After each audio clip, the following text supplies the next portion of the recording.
தோழமை உறவுகளுக்கு வணக்கம். சட்டமன்ற எதிர்க்கட்சி தலைவர் திமுகவுடைய முன்னாள் துணை முதலமைச்சர் உதயநிதி ஸ்டாலின் கைது செய்யப்பட்டிருக்காரு. இவர் ஏன் கைது செய்யப்பட்டிருக்காங்க அப்படின்னு நம்ம பார்த்தோம்னா, தஞ்சாவூர்ல நடந்த ஒரு ஆர்ப்பாட்டத்துல உதயநிதி ஸ்டாலின் பேசுறாரு. காவிரியிலிருந்து தண்ணி வரல, இந்நேரம்லாம் தண்ணி வந்திருக்கணும், இவர் முதலமைச்சர் எதுவும் பேச மாட்டாரு, இவர் அமைதியாவே இருக்கிறாரு அப்படி இப்படின்னு சொல்லிட்டு நிறைய பேசினாரு. அதுல கீழே இருக்க தொண்டர்கள் எல்லாம் என்ன பண்ணாங்கன்னா, திருசா திருசா அப்படின்னு சொல்லிட்டு உற்சாகமா கத்துனாங்க. இதுல உற்சாகமான நம்ம உதயநிதி ஸ்டாலின் என்ன பண்ணிருக்காருன்னா, ஒரு வார்த்தைய பேசியிருக்காரு, ஒரு இதுவா பேசியிருக்காரு. அது டபுள் மீனிங்கா இருக்கு, டபுள் மீனிங்கா பேசுறாரு, கொச்சைப்படுத்தும் விதமா பேசுறாரு உதயநிதி ஸ்டாலின் அப்படின்னு சொல்லிட்டு தாவேகாவினர் ரொம்பவே கொந்தளிச்சாங்க. ஒவ்வொரு அமைச்சர்களும், ஒவ்வொரு தாவேக நிர்வாகிகளும், தாவேக தொண்டர்களும் உதயநிதி ஸ்டாலின் இந்த பேச்சுக்கு கண்டனம் தெரிவிச்சு அறிக்கைகளும் புகார்களும் கொடுத்தாங்க காவல் நிலையத்துல.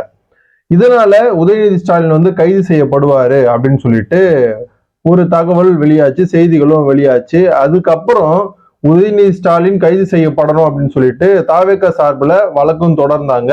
உயர்நீதிமன்றம் என்ன சொல்லியிருக்கு அப்படின்னா, பகல் 12 மணி வரைக்கும் உதயநிதி ஸ்டாலின் கைது பண்ணாதீங்க, நான் அதுக்கப்புறம் சொல்றேன் அப்படின்னு சொல்லப்படுறதா ஒரு செய்தி வெளியாச்சு.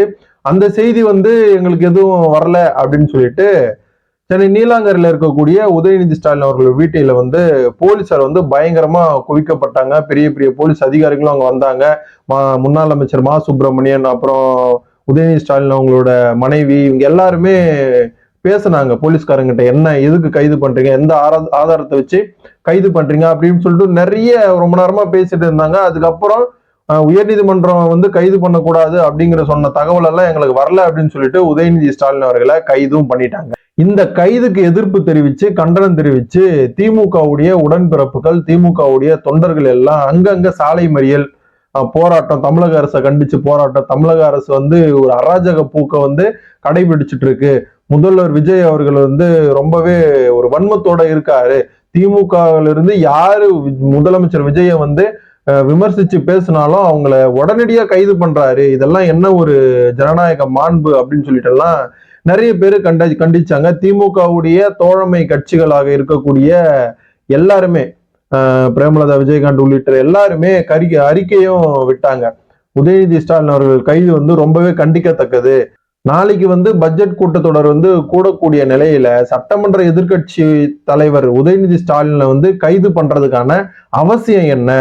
இது எதிர்கட்சி தலைவரோட குரலை ஒடுக்கும் விதமா பண்றாங்க. சட்டமன்றத்தை விட எதிர்கட்சியா இருக்கக்கூடிய திமுகவுடைய குரலை ஒடுக்கணும், அதனாலதான் இந்த கைது பண்றாங்க அப்படின்னு சொல்லிட்டு நிறைய தரப்புல இருந்து கண்டிக்கும் விதமா ஒரு கண்டன அறிக்கையும் வெளிவந்துச்சு. அதே போல தாவேகா சார்பில் இருக்கக்கூடிய விசிகா, சிபிஐ, சிபிஎம் இவங்க எல்லாருமே உதயநிதி ஸ்டாலின் பேச்சு மிகவும் கண்டிக்கத்தக்கது.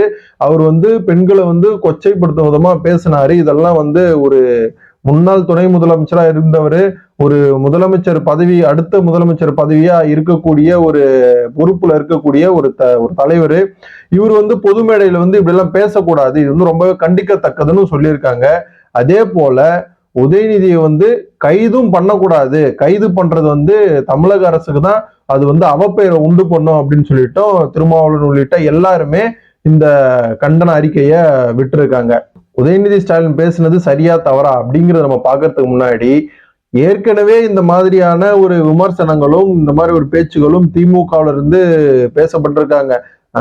ஸ்டாலின் அவர்களே மோடிக்கும் ஜெயலலிதா அவர்களுக்கும் ஒரு தொடர்பு இருக்குது, அண்ணனும் நோக்கினால் அவளும் நோக்கினால் கள்ள தொடர்பு இருக்குது அதிமுகவும் பாஜகவும் அப்படின்னு சொல்லிட்டு எல்லாம் நிறைய பேசினாரு. அது மட்டும் இல்லாம கருணாநிதி அவர்களே கொஞ்சம் எதுவும் நிறைய பேசியிருக்காரு. அதை எல்லா காணொலிகளும் நம்ம பார்த்திருப்போம். அந்த வகையில உதயநிதி ஸ்டாலின் அவர்கள் பேசினது ஒரு பெரிய விஷயமா இல்லாம இருந்தாலும், ஆனாலும் ஒரு தார்மீக பொறுப்பு கொண்டு ஒரு அரசியல் கட்சி தலைவர், ஒரு அனுபவமிக்க ஒரு தலைவர், முன்னாள் துணை முதல்வரா இருந்தவர், இவர் ஒரு ஆரோக்கியமான விவாதத்தையும் ஆரோக்கியமான விமர்சனத்தையும் நம்ம வைக்கணும் அப்படிங்கிறத இல்லாம இந்த மாதிரி பேசுறது ஒரு முகம் சுளிக்க விதமா தான் இருக்கு. திமுக சைட்லயே இருக்கக்கூடிய மகளிர் அணிக்கிட்டே என்ன பேசுறது, என்ன நம்ம முட்டு கொடுக்கறது அப்படின்னு தெரியாமையே அமைதியாவே இருந்துட்டாங்க. சரி எதுவும் நம்ம பேச வேணாம் அப்படின்னு சொல்லிட்டு. இப்போ உதயநிதி ஸ்டாலின் கைது பண்ணதுக்கு அப்புறம் தான் ஒவ்வொருத்தரா குரல் கொடுக்க ஆரம்பிக்கிறாங்க. இது வந்து திமுக குரலை ஒடுக்கும் விதமா இந்த கைது இருக்கு அப்படி இப்படின்னு சொல்லிட்டு.